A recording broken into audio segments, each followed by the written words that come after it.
Happy Christmas, everyone. Hope you're having a good time. Thank you to Keung for hosting this Christmas party. Hope you're not getting too drunk and you're enjoying yourselves.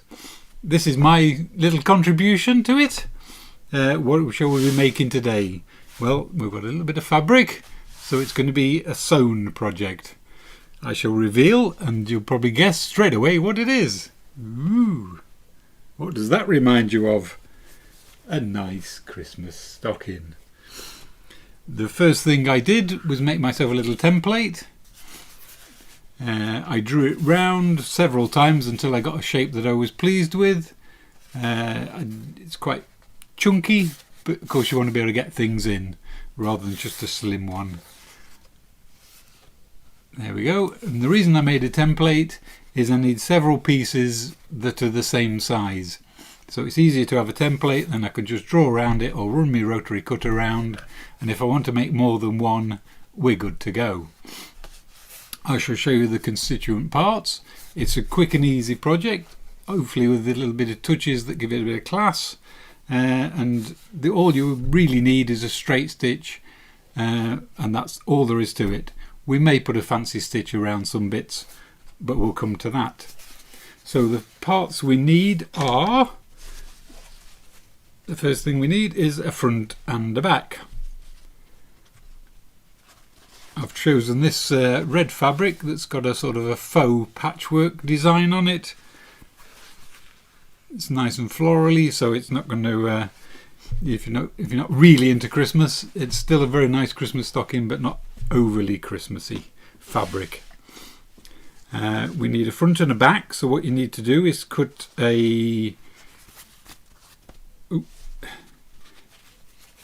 one facing one way and one facing the other, and the easiest way to do that is to use your template, put your fabric, fold it either in or out so that the good sides or the bad sides are together, whichever way, it doesn't really matter, and then you put your template on, draw or cut all the way around it, and then you're guaranteed having a left and a right.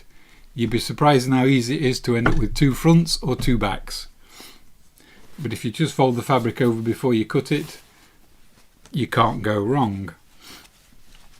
With the faux patchwork fabric, it's quite thin. It's only a quilting weight cotton. So what I'm going to do is put some, what we call bump, but it's sort of curtain interlining, interfacing, or just some thin wadding or batting. And we're going to put that on the back. Well, you decide obviously whether you want to hang it from that side or that side. I think we'll go for that side. So this will be my front. So the very first job is to sew my front fabric to the interfacing. So I'll just go off and do that, and I'll be back in a jiffy. Welcome back. That didn't take long, did it? Let me show you what I've done.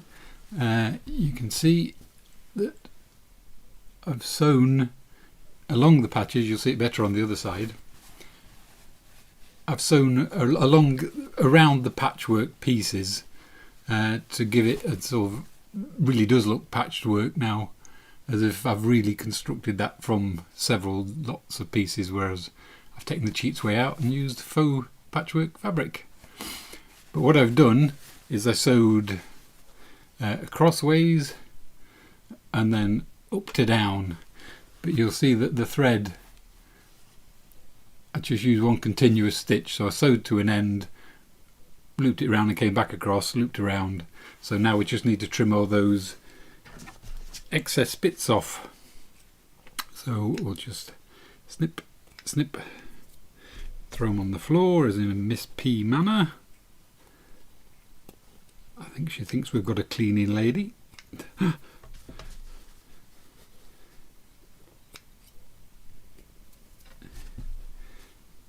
mean, you could leave these, it's just they're very prone to getting caught up under your needle and messing things up, so it's just easy to tidy as you go.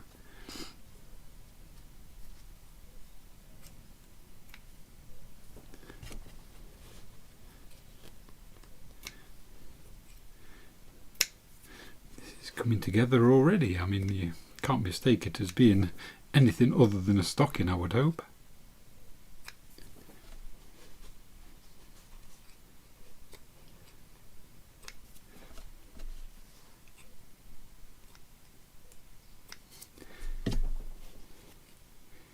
Whilst I was only gone in a matter of seconds, it took me quite a while because I'm not the fastest sewer in the world. Slow and steady, gets there in the end. It'll be ready for Easter. I think that's them all done. So there we go. Zigzag across the back, and you can see I've deliberately tried not to get it exactly on, so it looks slightly more handmade. Right, now the next part of the stocking that we need to introduce, again I've got my template, is you'll see that I've put a heel and a toe on it, which I think raises it up a level. And what I've done there is cut out some red fabric to size off my template.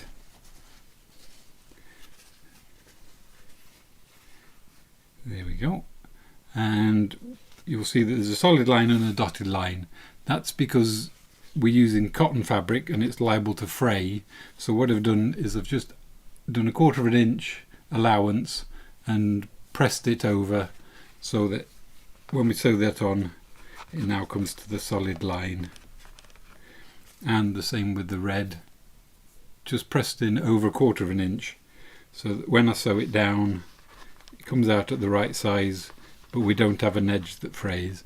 It doesn't matter about the outside because that's all going to get sewn in when the two pieces come together. So that's the next job, is to sew those two onto the front piece so that they look something like that.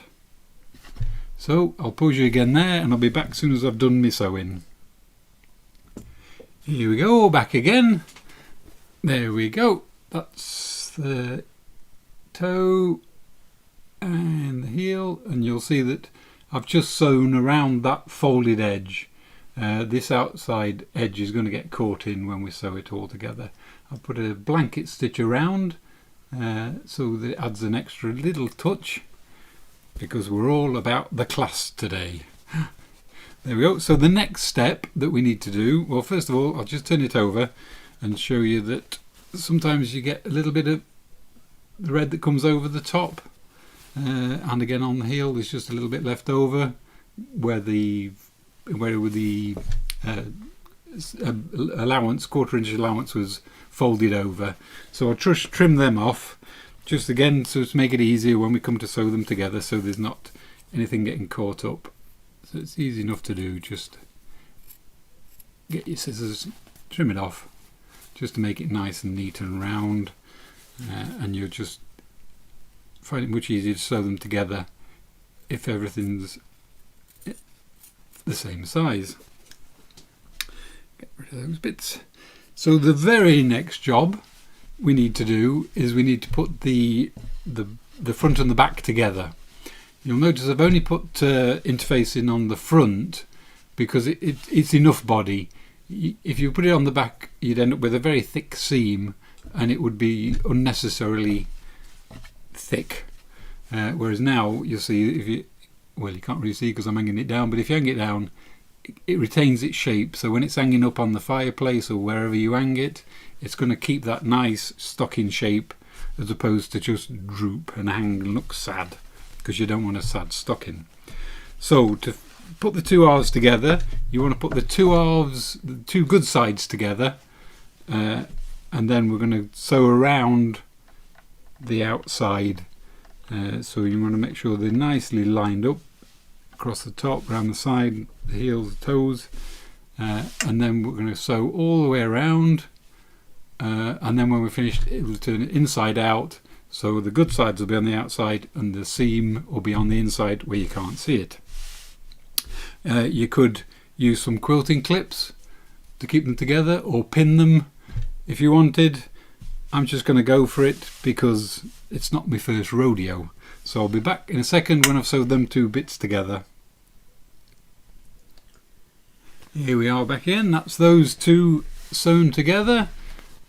As you can see, I call them the good side, but the right sides are in on the inside. But the first thing we need to do before we turn it in to out is because we've got curves, there's some kind of tight spots when it goes round. So what I'm going to do is just take some scissors and just trim off some of the excess between the edge of the stocking and where the stitching starts, just to give it a bit more, less to get round the bend. So I'm going to take my scissors, you can see where the stitching starts, so you know where the toe is, and I'm just literally going to take the scissors and just cut between the edge, close to the stitching without cutting the stitching. And it's just when you do fold it into out and press it, it'll look so much neater because it won't have all this bulk that's trying to stretch itself and squeeze itself into a narrower gap.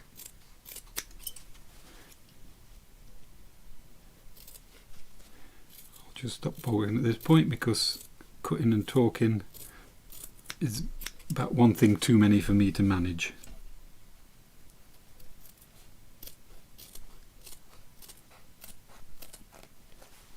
How's it going, Mr. F?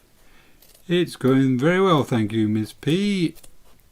Seem to be managing very well. It's coming out stocking shaped, which is pretty much all I could hope for. It's looking lovely. There's all these people tuning in to see Mr. F's stocking. I know, it's a party. I know, it's a party. Jen will probably have the gin on the go. There we go, so I've just eased off some of that thickness around where the heel and toe is. So the next job is to turn it inside out and then give it a quick press. So I'll turn it inside out and then I'll pause you again while I go off and heat the iron up. There we go, look at that. Get your hand inside the stocking. Sounds like a good Christmas party when people are doing that. And there we go, and hopefully you can now see that this is really taking shape. It's got a nice bit of weight to it. You see, look, when you hang it up, the toe doesn't drop down because of that interfacing that we put in. And there we go. But you can just see that it's kind of lumpy, shall we say, around the heel and toe and along the seams, and that's just because they haven't been pressed yet. So I'll just go and heat the iron up, press that and get back to you in a second. Don't go far. There we go, that's that nicely ironed now. As you can see, the edges, look at those neat edges. Oh, I'm so proud of it. So that's nicely pressed now, and then on the inside you'll see that we have the interfacing and the wrong side of the back, and of course we wouldn't want to leave it like that. So the next thing we need to do is put a lining inside. So what I've got there is I've got some just plain cotton sheeting, 2 pieces,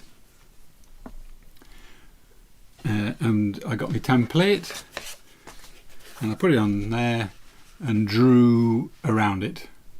This is the beauty of the template, is everything comes out the right size. I'll just quickly show you those as well. I also made a template for the heel and toes, so that should I wish to make any more, I've got them ready for the off. Just makes life easier if you're making more than one. So on this, what I'm going to do is, because it's going inside the stocking, it needs to be slightly smaller, not massively so, but just to make it nice fit rather than it being bulky. So what I'm going to do is to start at one end and sew using the black line as the edge of my sewing foot, so there'll be a row of stitching that comes inside evenly all the way around out the top. Obviously you don't sew across the top because you wouldn't get anything in. And also, what I'll also do is the normal practice is when you start stitching, go forward and back and then forward again, and it'll lock all those stitches in, because if anybody's sticking anything of any size inside the stocking, they're the sort of points that's going to take the strain. So we're just doubling up on the stitching at the front and the end. So yeah, we're going to sew inside there, and I'll show you that as soon as I've done it. Be right back. There we go, that's us back. There you can see, ooh, let me show you. I've sewn, used the edge of the presser foot and use that as a guide and just sewn inside. So the next thing we need to do is to cut that out, and we'll have our lining for the stocking. It's all going so swimmingly well. Right, let me get some big scissors for this. First thing I'm going to do is cut on the straight line. This is the one time that I'm going to use that black line for cutting. Just move that out there just in case we have any accidents. It wouldn't be the first time.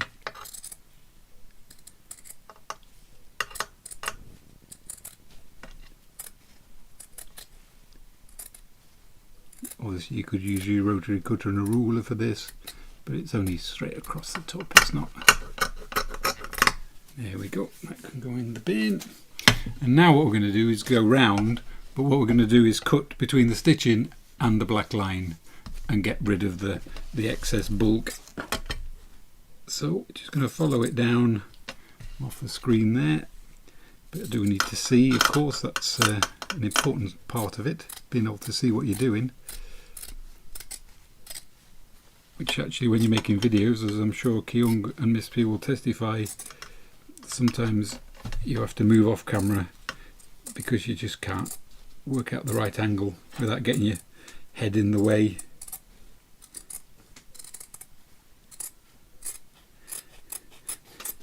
Doesn't matter where exactly you are between the black line and the stitching, just as long as you don't cut the stitching.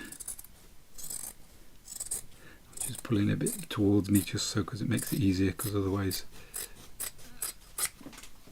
I won't see where I'm cutting.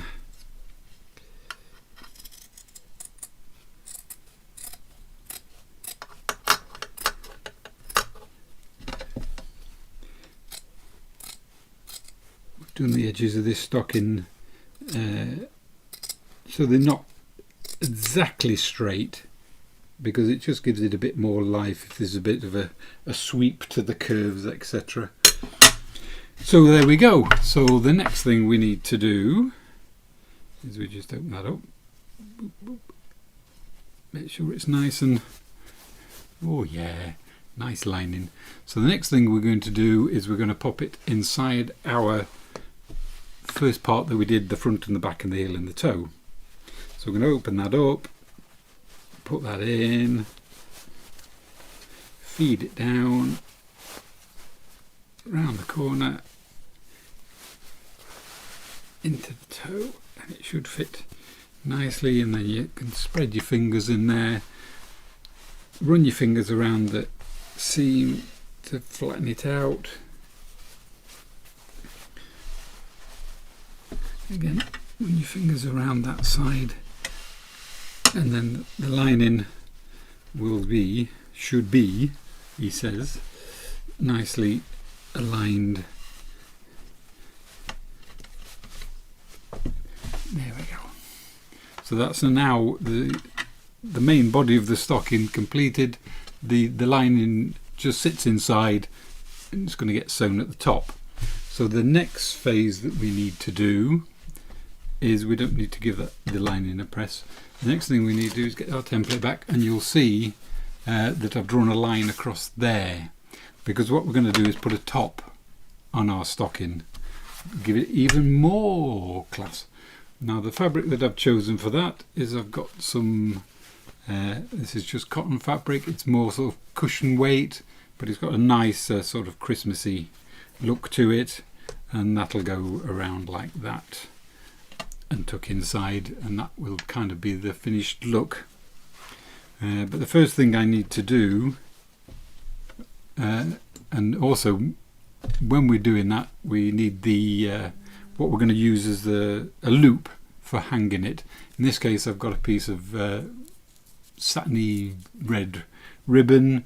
You could use string, cord, whatever you want. It's just to give it a nice strong thing that you can hang it up, particularly when it's been filled, if anybody's going to fill it for you. So we'll go away and I'll sew together the top and show you what it looks like once I've sewn it, because we need to form, basically we need to form a loop like that, and that's going to get sewn into the top and hide all the seams on the inside. So I'll get back to you in a second.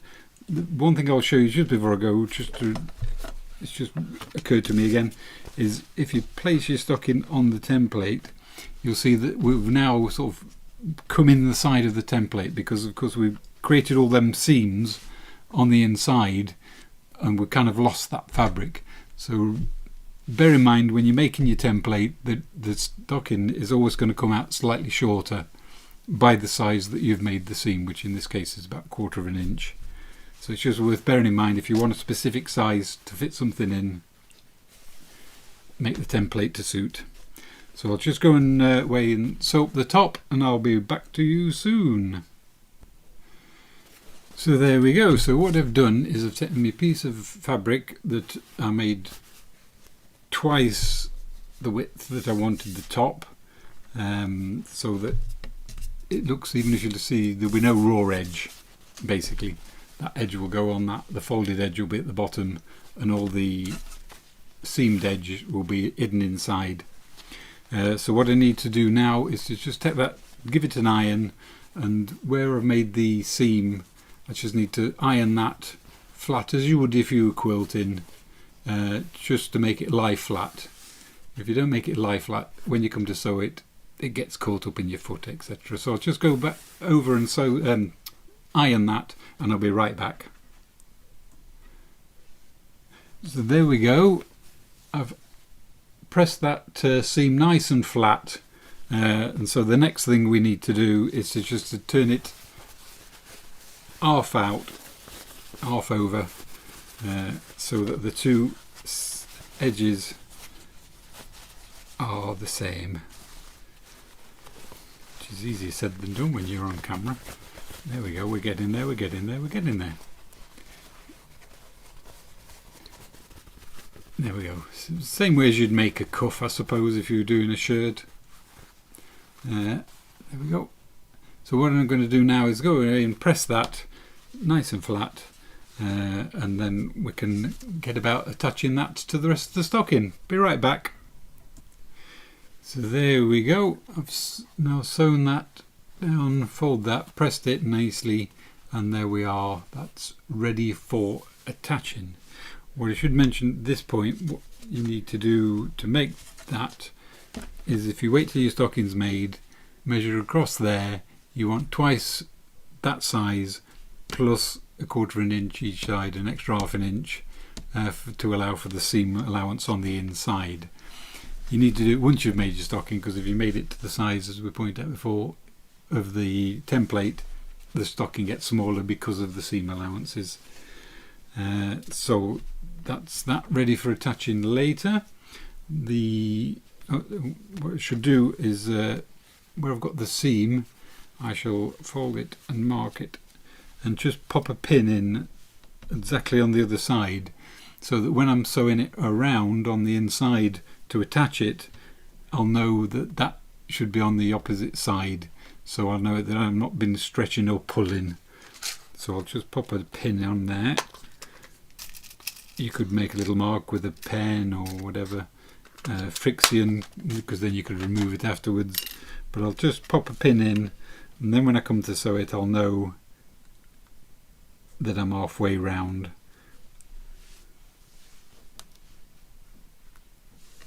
There we go. Just as a little marker, just so when I come to sew, I know I'm on track. The next thing I need to attach, first, that makes it slightly easier if you do it now, is the loop. So I've got me a nice piece of ribbon. I'm going to make a nice big loop. and where I need to put that is on this side, so it's hanging with the toe hanging down. So I need to line up my lining and my seams on the inside, make sure they're nice and square and it's all lined up.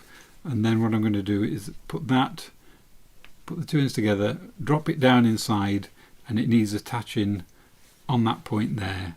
So I'm just going to run a little bit of stitching across there to hold it in place, just to make life easier so I'm not fighting 4 different things. So I'll be back in a second. Here we go. There you can see that I've sewn that loop in, piece of ribbon, and you'll see that I've sewn several times over, because obviously that's kind of the load bearing point of it, so it needs to be well attached. The next thing we need to do is get our top. You'll see the keen eyed amongst you that I've put the pin along the seam side that I'm going to be seaming. I put it in the top, which is pointless. So I've moved it over to the correct side so that when I do come to sew it, I can use that as a guide. The next thing we do is we put this inside the stocking, and the sewn seam is going to go to the back where the hanging loop is, and that just goes inside until we get it. All the points, you see the point there is going to go to the front, and that's there. So the next job to do is we now need to go around and sew all the way around, getting all them layers level and caught in. This is probably the most difficult bit, but it's not insurmountable. You just need to make sure it's all round, because of course your sewing foot's coming up and down here, so you need to be able to move this out the way and kind of rotate and pull it back as you go round. For the more accomplished sewer it's quite easy, but it's not the hardest thing in the world, but you do need to take care. So I'll just go and do that, and I'll be back with you soon. Well, there we go. That's all that sewn all the way around. Gone all the way around. Now obviously if you are a little bit nervous about that, what you could do is obviously use your quilting clips, clip it all the way around and keep it all the three layers, 4 layers together, or you could obviously use your quilting pins and pin them all so it stays level. Once you get used to it, you'll find that you can just whiz around relatively quickly, which has got some threads there where we finished off, so we'll just trim them off. Then what we need to do is pull the top out, and this is where you find out if you put everything in the right order, and then fold it back down on itself, but don't fold it right to this edge. If you go up a bit and then fold it sort of there, you end up with a nicer finish, and it ends up with a nicer length on the stocking. So we'll just do that. We'll just turn it over.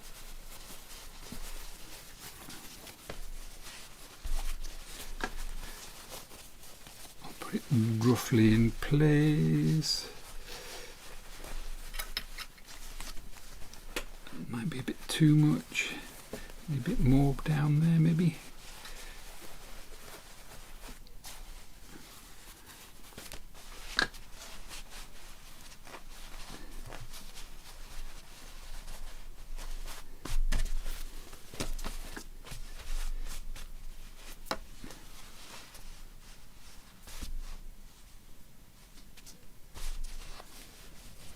There we go. I think that's. I'll straighten that up when I come to press it a little. I think we're a bit skew whiff on one end. There we go. That's better. That's better. That's lined up with the stitching better. And there we go. So I'll just take that away, give it a final press. Got somewhere in here is going to be the loop, hopefully. Ooh, there we are. So that's the hanging loop. So that's going to hang up nicely. Because we put the interfacing in, it's got a nice bit of weight and thickness to it, so it doesn't distort when you hang it upside down. It's going to keep that nice stocking shape.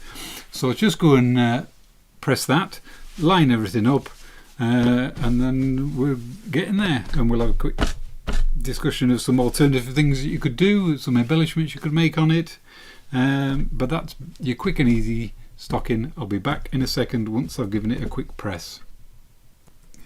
There we go then, that's given it its final press. I'll put it that way on.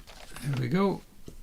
That is our quick and easy, but with class, Christmas stocking. Obviously some alternative things you could do. Obviously you could use some maybe fleece at the top, some white fleece.